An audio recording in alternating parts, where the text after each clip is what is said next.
The Adventures of Don Quixote by Miguel de Cervantes Saavedra.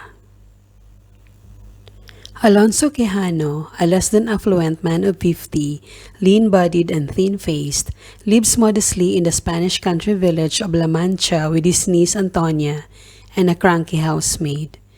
Practical in most things, compassionate to his social peers, the local clergy and the servant classes, Quixano is respectful toward the ruling classes, whom he unquestioningly accepts as his superiors. He is driven neither by ambition for wealth and position, nor bitterness of his genteel poverty. Well-read and thoughtful, Quixano's most prized possessions are his books.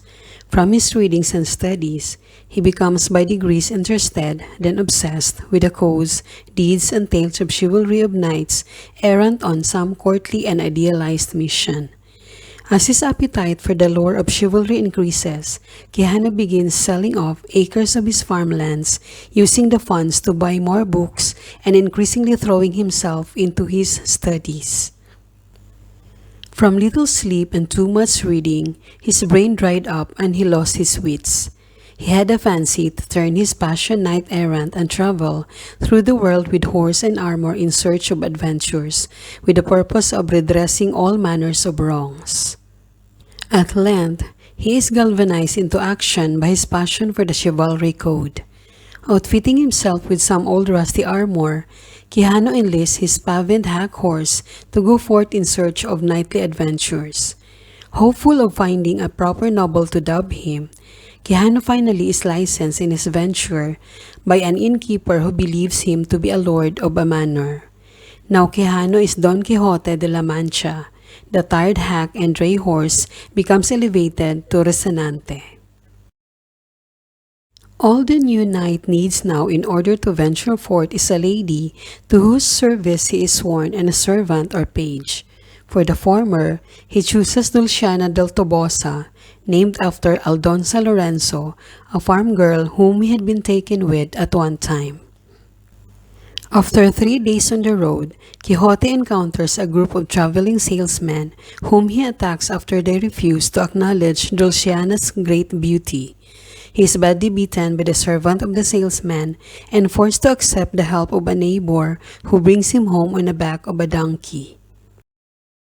While he is recovering, Quixote is forced to watch as his housekeeper, a barber, and a priest burn all his books on chivalry in an attempt to persuade him to give up his improbable quest. But this only fuels Quixote's determination. He persuades Sancho Panza, a simple-minded but opportunistic laborer, to serve as his page by playing on his ambitions. Don Quixote promises Sancho his own island to govern, for surely such a splendid knight as he is sure to become will soon take many spoils. Once, Don Quixote dreams that he battles windmills, thinking them to be giants.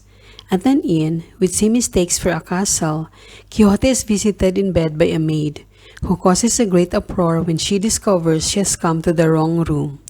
Refusing to pay the bill and accusing the innkeeper of being inhospitable, Quixote is rousted, only to fall promptly into another misadventure with a religious procession and yet other ironic and error-prone encounters with locals. Later on, Quixote addresses a company during dinner at an inn in a debate about whether the career of arms is superior to that of letters or vice versa. Throughout the adventures, it becomes clear that Don Quixote, for all his seeming madness, is a mild-mannered, empathetic man, genuine in his concern for chivalric ideals. Although he has agendas of his own, Sancho Panza has come to believe in and show loyalty to his new master. But in spite of all his good intentions, Quixote's quest leads him to be returned home, imprisoned in a cage on an ox cart by his village priest and barber, for Don Quixote's own good. Not long after, however, Don Quixote was able to continue his quest, and he and Panza headed to a jousting tournament in Saragossa.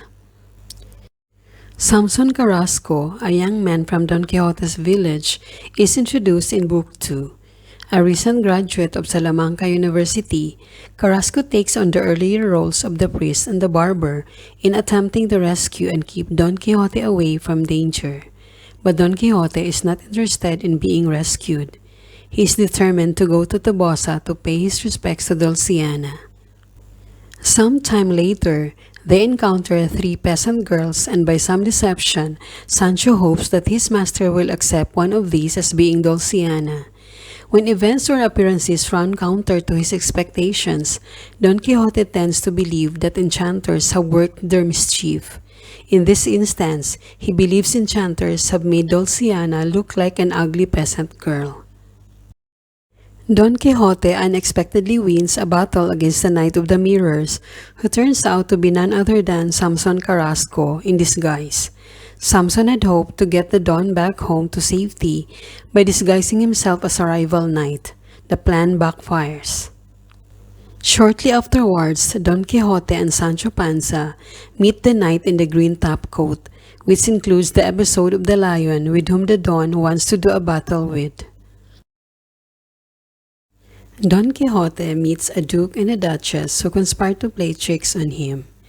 They make a servant dress up as Merlin, for example, and tell Don Quixote that Dulciana's enchantment, which they know to be a hoax, can be undone only if Sancho whips himself 3,300 times on his naked backside. Under the watch of the Duke and the Duchess, Don Quixote and Sancho undertake several adventures. They set out on a flying wooden horse, which of course doesn't take off the ground, hoping to slay a giant who has turned a princess and her lover into metal figurines and bearded the princess's female servants. During their stay with the Duke, Sancho becomes governor of a fictitious isle. He rules for 10 days until he is wounded in an onslaught the Duke and Duchess sponsored for their entertainment. Sancho reasons that it is better to be a happy laborer than a miserable governor. Once again, Samson Carrasco appears, this time at the beach in Barcelona where, in the guise of the Knight of the White Moon, challenges Don Quixote to battle.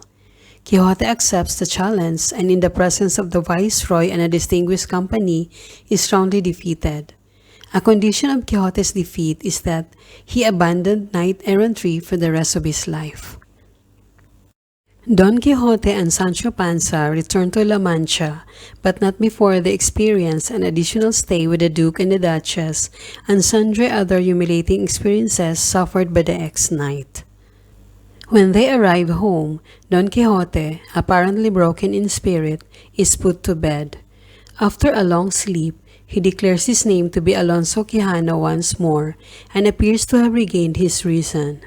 Shortly after he denounces chivalry and knighthood, he dies among the lamentation of friends.